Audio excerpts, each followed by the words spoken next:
What's up, guys? Mason the Brock Henderson here, and some of you might watch my channel and might be thinking, Mason, I thought you were caught up on your TV shows. Why are you not posting any reviews on your TV shows for the past couple of days?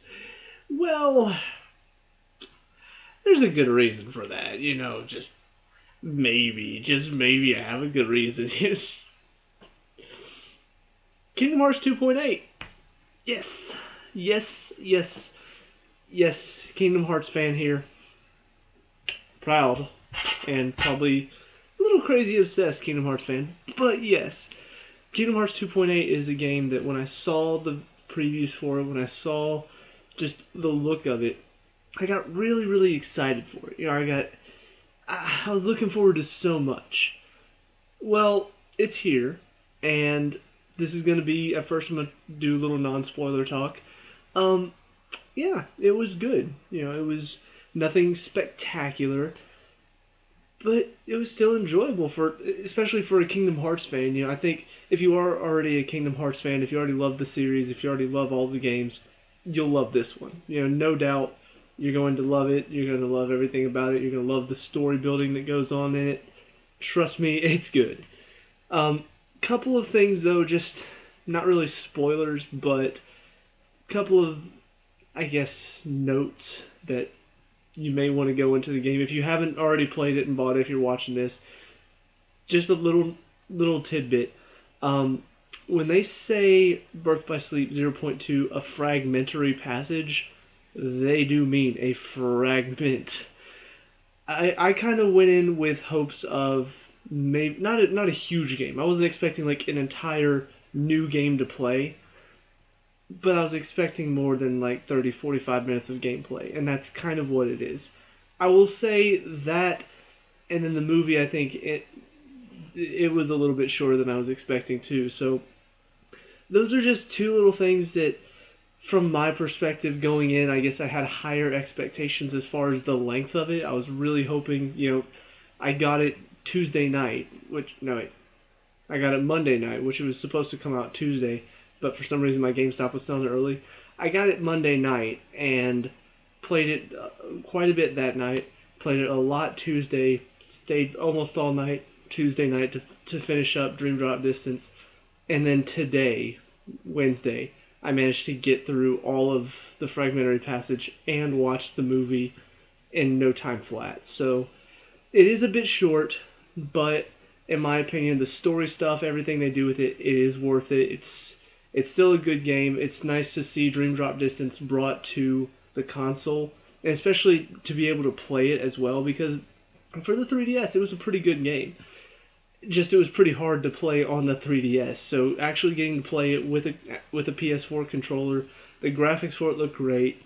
That part of it is definitely worth probably half of it. And then I would say the story that they build is probably most of the rest of the money that you have to pay for it. So those are my non-spoiler opinions. So if you haven't played it yet, if you don't want to know any spoilers, now's the time to click away, because now we're going to talk some story stuff. So I've already played Dream Drop Distance. If you haven't coming into this and you're watching the video now, Dream Drop Distance, in my opinion, took the game to kind of a different level of story. Just some of it was good, some of it I thought was way too confusing. I mean, bringing in time travel hardly ever works, but they did okay with it. It wasn't anything too crazy, too out there to understand. It will take some time to really process all the information, but once you really think about it, once you play it a couple times and really watch it again and listen to everything again, it's easy to understand. So, Dream Drop Distance, I enjoy it for what it is. It's more story building. It's a continuation of where we left off on pretty much Kingdom Hearts 2 and kind of recoded. But obviously that's not the story to talk about. The story is the two new storylines that they brought in. First one is a fragmentary passage, Birth by Sleep 0.2. Aqua's traveling through the realm of darkness. This is definitely, first of all, I just want to say about this game, it's kind of, I kind of see it as a kind of a trial run for what I think Kingdom Hearts 3 is going to be. Just when I watch some of the demo play for Kingdom Hearts 3 and I'm playing here, it feels the same. So I'm wondering if maybe this was just to give us a little taste of it, but we get to see Aqua's story as well. So it's kind of killing two birds with one stone, letting us try out some of the demo play from Kingdom Hearts 3, but also telling the rest of Aqua's story, as well as kind of building into Kingdom Hearts 3 near the end. So let's talk about some of the story elements. First of all, you've got Aqua going through the three main worlds with the three princesses. You got Cinderella's world, Snow White's world, and Sleeping Beauty's world.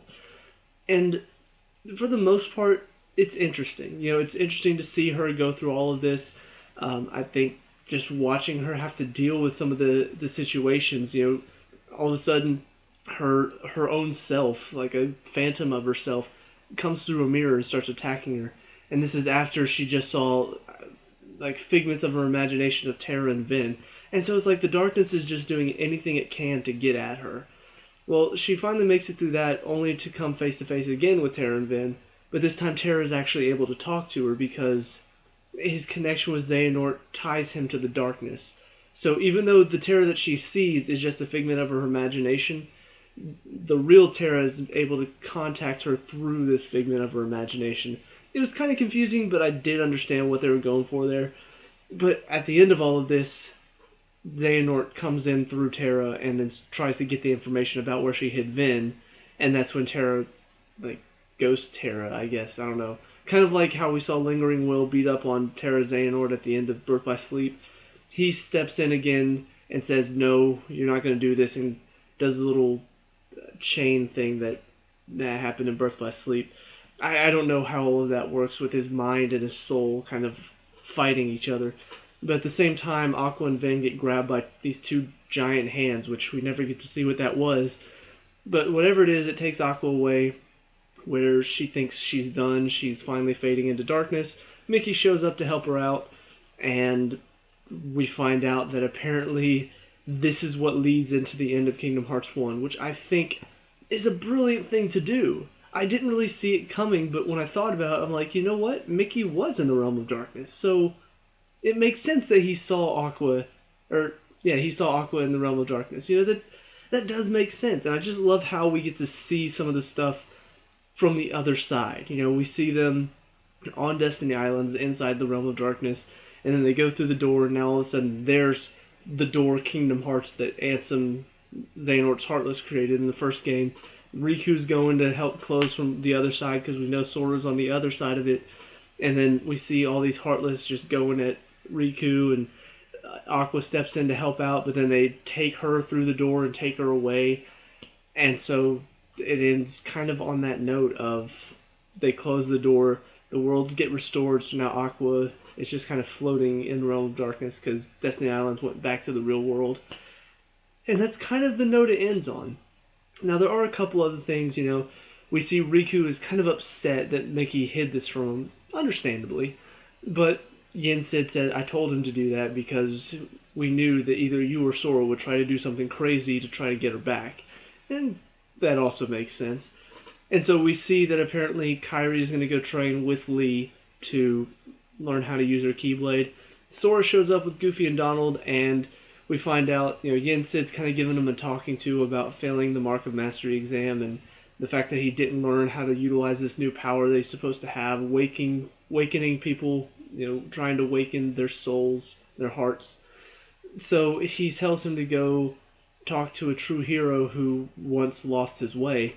And we see Sora kind of go like, her, and I'm like, wait a minute. They showed Olympus Coliseum in some of the demo pictures. This explains why he's going to be at Olympus Coliseum. And sure enough, we see them in the gummy ship. We see them trying to find out how they're going to get to a world they've already been to. And then Sora realizes, may your heart be your guiding key, is the phrase that was given to him. So he uses the key, and then they're traveling towards Olympus Coliseum. And so I just find it interesting that we're actually going to start Kingdom Hearts 3, I hope. We're going to start it at Olympus Coliseum. I was wondering if that was just going to be one of the worlds we visit.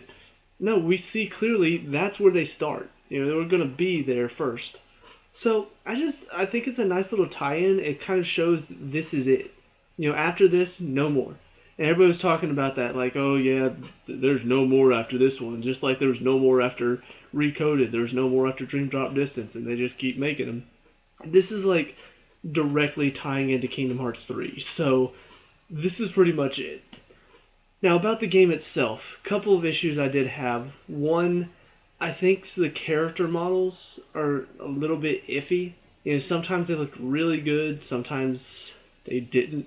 I think the biggest example of this is whenever Yen Sid is talking to Mickey, Riku, and Kairi at the beginning.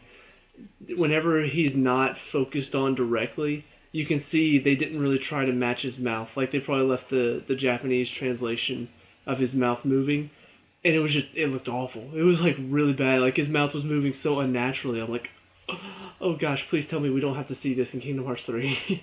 I hope that they fix some of that in the game because watching some of the scenes, I mean, God, Aqua, I had a crush on her already, but seeing her in this, she's so just wonderfully, beautifully rendered. It made her look even more beautiful to look at. But then there are a couple scenes like the Yin Sid one, and honestly, even Riku and Kairi kind of look really bizarre. I don't know what it is, but just something about them. They don't look like they normally do. Like they look like they're more cartoony than normal. But then Sora comes in at the end, and he looks a bit different than he did in Kingdom Hearts 2, but he looks older.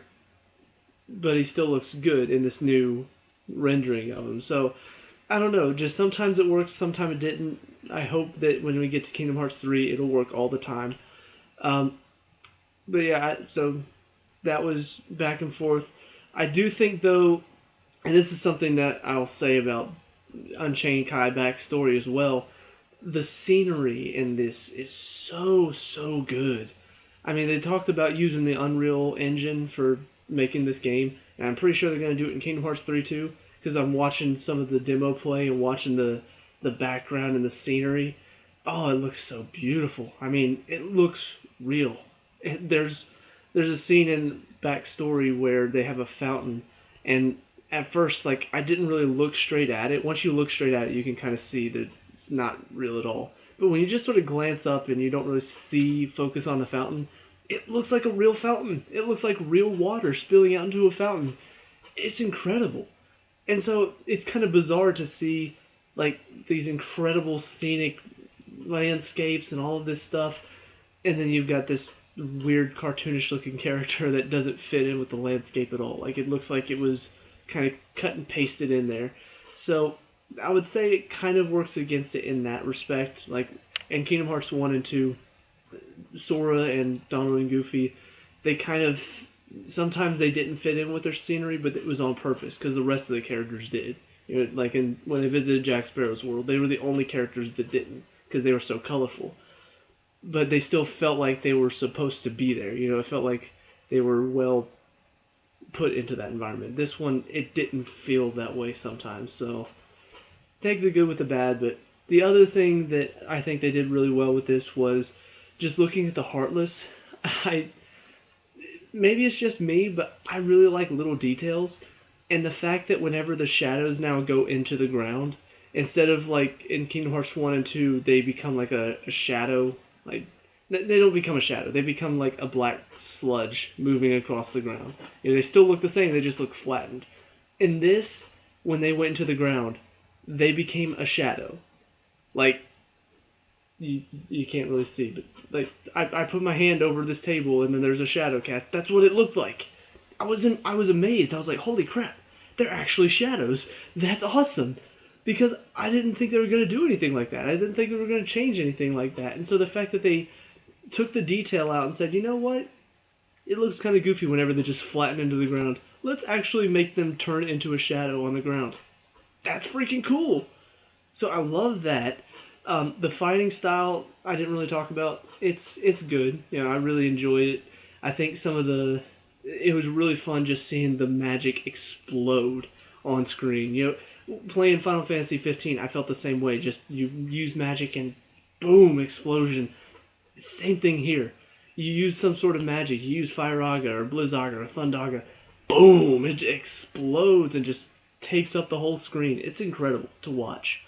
So all of that was really, really good. I think the one issue I do have is the voice acting at times is a little, I don't know, it just felt a little strange. I can't describe it. I don't really know exactly why. I know at the end that was not Hayden Panettiere, however you say her last name. That was not her as Kyrie. I know that for sure. I'm pretty sure Alison Stoner at some point had to do Kyrie's voice in like Chain of Memories, so I'm wondering if maybe they brought her in and she tried to do an older voice and it did not work out at all. It sounded awful.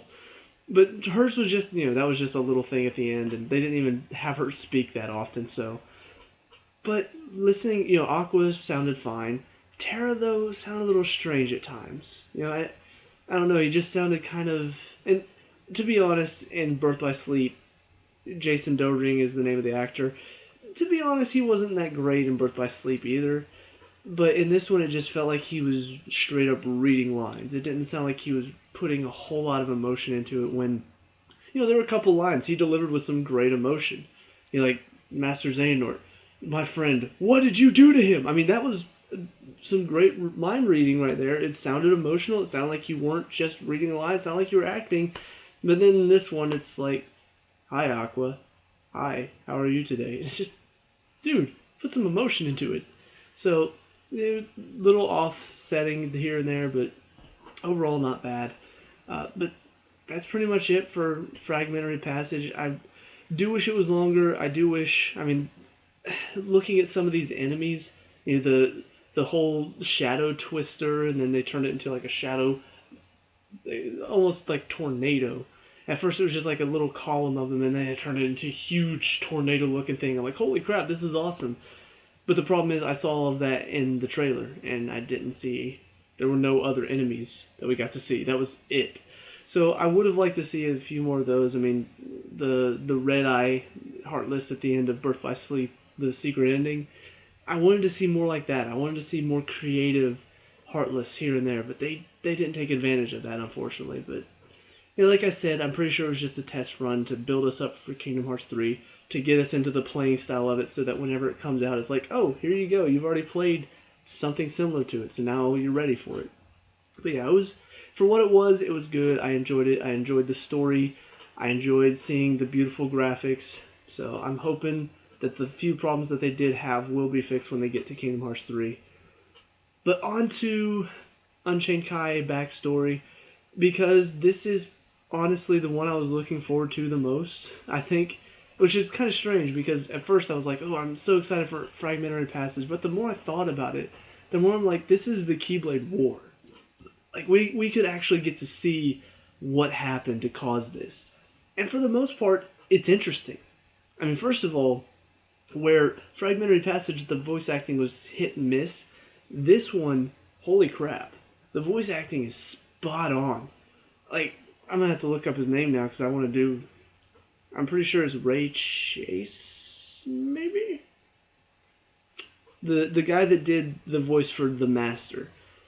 He was absolutely incredible. Like, at first, I didn't know what to expect. Like watching some of the trailers, listening to them talk, I'm like, this is going to be interesting to see what they do here. But then the first scene with him, when he's talking to Ira up on the hill, what's his name? Ray Chase. And surprise, surprise, he also did the voice for Noctis in Final Fantasy 15. I had no clue. To be honest, it sounded a bit like Axel, the way he was doing it, but just that first scene when he's talking to Ira up on the hill, and just some of his deliveries, like you can tell he's being sarcastic. I love the animation they did for him. There's one scene where like he's telling Lucio to take his Keyblade with his eye so he can see the future. It's like, the fact that we have this book of prophecies means that you completed your mission. Congratulations! And it was so funny to watch, and he was my favorite character out of all of them, just because he had so much personality, even though he was in a black hood and coat. Like, we couldn't see his face, we couldn't see anything about him. He still had the most personality out of all of them. He was awesome. All of the foretellers, though, I think they are really interesting. Like, each of them have their own distinct personality. Iroh is very. He's kind of the leader, but he's also. You can see he's got something else about him going on. Like, I wouldn't say dark per se, but it seems like he wants to be in control. If something happens that's not in his control, he doesn't like it. Whenever we find out about Gula in the last page, he's like, I need to see that lost page. So I like the fact that he was kind of he's a leader, but you can see he has his flaws. Um, I think what's her face, Envy. She's definitely the most mysterious in my opinion. I have a theory that well, I have a theory about a couple of them possibly being the traitor, but at first she was the one that just seemed the most like the traitor. But the more I thought about it, the more I realized she wasn't. The reason I thought it, she was constantly like, oh, that doesn't mean that we're one of the traitors. One of us doesn't have to be. And so I was thinking she was saying all that to deflect attention away. But the more I got to know her, the more I realized that's just who she is. Like, she's the one that everybody's throwing accusations. Oh, it's got to be him. It's got to be him. She comes in with the voice of reason. Like, it doesn't necessarily have to be one of us. Like that dark Cheruthi could belong to anybody who says it's one of us. So I just like the fact that she definitely at first seems like she's maybe hiding things, but the more you get to know her, the more you realize she's just very. She's like the mediator. She's the one that steps in to calm the situation down. So very interesting personality there. One of my favorites for sure though has to be Gula, just because at first he seems like this little kid who doesn't. You're just like, who is this punk? Like he's going against Ira. He's trying to team up with Aced and all this stuff. I'm like, who is this little punk? And then we find out that apparently he was the one given the lost page. He was given instructions by the master to track down the traitor and get rid of him.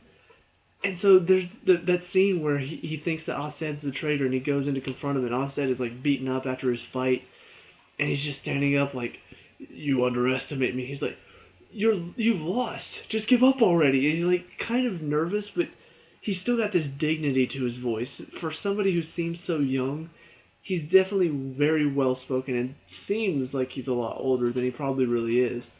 But I don't know. I love the fact that he was much more complex character than at first I thought he was. It seemed like he was just this little twerp who wants to cause trouble, but no, he's a very, very deep character. He's the only one who's able to figure out the master's plan. Give each of them a distinct role, so whoever's the traitor, their role, will make it obvious.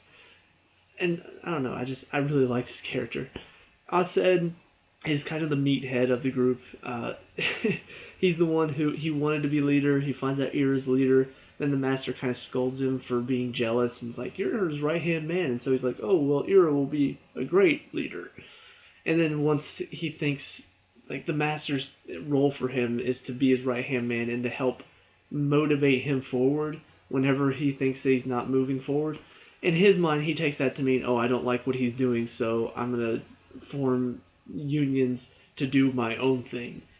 Screw whatever Ira thinks, I'm going to do my thing. So he's very clearly the meathead. I don't think he's intelligent enough. Well, that could be a ruse to throw me off the track. I don't think he's intelligent enough to be the traitor, but like I said, maybe it's a ruse, maybe not. And then, of course, the last one, Ava, which is, I'm on Unchained Kai, and I am in the Volpe's union. I think it's very interesting the fact that we find out she has been going around recruiting, like, the highest potential Keyblade wielders from other unions and training them secretly, so that whenever the Keyblade War does erupt, she's going to send them out. And I'm pretty sure these are the hearts of the children that keep the light alive. When we hear the fairy tale about it from Kairi's grandmother. But like I said, I think it's interesting to hear that she's been recruiting the highest potential Keyblade wielders, and on the game, it seems like every single week, well, not seems like it is, every single week, Volpe's is the highest union. I think it fits in very well with the story. I don't know if that was intentional. I don't know if maybe they threw in some like high-ranking players to sort of help the Volpe's union. Whatever the case, I'm a part of Volpe's, so go Volpe's. But yeah, it's a great setup. These characters are so interesting. And then, well, talk about Luciu for a second. He didn't get a whole lot of screen time. I was wondering if maybe we were going to find out more about him, but all we really get is we see him at the beginning being given Xehanort's future Keyblade, and then we see him near the end being given the Keyblade and explain that he's got to hand it down to his apprentice, who will hand it down to their apprentice, and then on top of that he gets this box, and the master tells him, I'm going to tell you what's in it, but it's just between us. And then we don't get to hear it, and then he's in the middle of the desert with the box and the Keyblade, and says, may my guiding light, may my heart be my guiding key. I gotta get that memorized, because I feel like that's gonna be the saying for the next game, so I gotta get it memorized. But yeah, overall, I mean, those characters are very interesting. It's brilliant setup for the story.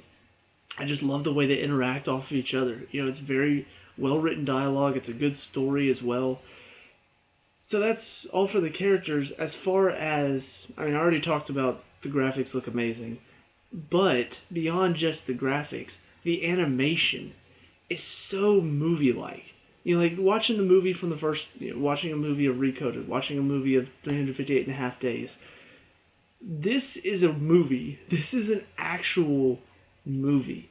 Like, the fight scenes are awesome. The fight scene between Aced and Envy is incredible, and then it ends with, like, Ava and Gula show up to help out. And then the next thing you see, you just see, like, this section of the stage is completely destroyed as rubble's falling off buildings. I'm like, this is such a movie scene. It's so good. And like I said, the voice actors really, really nail it home. So as far as the story goes, like I said, there's a traitor amongst them. They're trying to figure out who it is. Gula thinks he's got it figured out. Everybody's trying to figure out who it is. Ultimately, like I said at the beginning of the video, I do think it ends kind of prematurely because I wanted to see the Keyblade War. I feel like that's what it was building up to, and that's what I was looking forward to the most, was seeing the Keyblade War happen. And we don't get to see it. It just sort of ends with all of this. It's like it's built up to the Keyblade War, and then the Keyblade War never happens. we get to, I guess, experience it on our phones whenever we play. But I don't know. I was a little bit disappointed that we didn't actually get to see a Keyblade War erupting and just seeing all these Keyblade wielders just go at it in this, especially in such a great movie-like quality. But aside from that, I mean, the story is still interesting. There are some mysteries left, so I do think we're probably going to find out in Kingdom Hearts 3. There are the 13 vessels of darkness that Xehanort has been building up, so I have to wonder if maybe one of those vessels is going to be whoever the traitor was in the original 5 foretellers. Now, as far as who I think it is, I personally think it might be Ira, just because it feels like him claiming there's a traitor, the way he did it, everything he did, it felt like he was just sort of pulling a string and just letting it go. Like telling everybody there's a traitor. He knows that Aced is probably going to try to band together with people and disobey the Master's teachings, and all of this distrust is going to cause darkness to flourish. So I do feel like the Ira is the most likely candidate in my opinion. Now, that being said, any of them really could be. Envy, like I said, she seems mysterious, like she might be hiding something. Gula, even though it seems like he was given his mission to find the traitor, it could be that he's actually the traitor and the Master knew that and was kind of being ironic with it. Aced, like I said, could be acting like a meathead and he could actually be intelligent to figure all of this out and be a traitor on the side. And then Ava, just because she seems so likely not the traitor, maybe she is. I don't know. It would be one of those really, like, nobody is suspected Ava, and then it turns out to be her. But I don't know. My bet right now is still on Ira. We'll see where it's going from here. But like I said, this is really good setup for the Kingdom Hearts 3. But the biggest problem about that is we don't know when Kingdom Hearts 3 is coming out yet. So even though there are going to be no more games, they're re-releasing 1.5 and 2.5 for PS4, but there are no more games. Like, this is it. After this, Kingdom Hearts 3 is the next game in the story to come out. Confirmed by the end of Fragmentary Passage, there are no more. You really couldn't do anything else unless you wanted to actually show us the Keyblade War, but even then, you couldn't make a whole game about that. don't think. So the problem with that is because we don't know when it's coming out. It could be this year, it could be next year. It kind of sets up for we really want to see it now. I'm so excited about it now, but I could be waiting a whole year or two for to finally come out. But I don't know. I'm really hoping. We've seen some of the demos. We've seen some of the pictures of it. It doesn't seem like they have a whole lot done. Like we've only seen 3 worlds, I think, or 3 or 4. Olympus Coliseum, Tangled, Traverse Town, and maybe one other one. But I don't know. Maybe they're keeping some of it under wraps, so like they've actually completed most of the game. It's just getting out some of the bugs or something. I don't know. I've got my fingers crossed for an early 2018 release. Probably not going to happen, but like I can dream. So let me know what you guys think though down in the comment section below. What did you like and dislike about this game? Obviously, if you have opinions about Dream Drop Distance you want to share, let me know. We can talk about it, discuss all that good stuff. Leave a like and subscribe for future video game reviews, and I'll see you at the next one.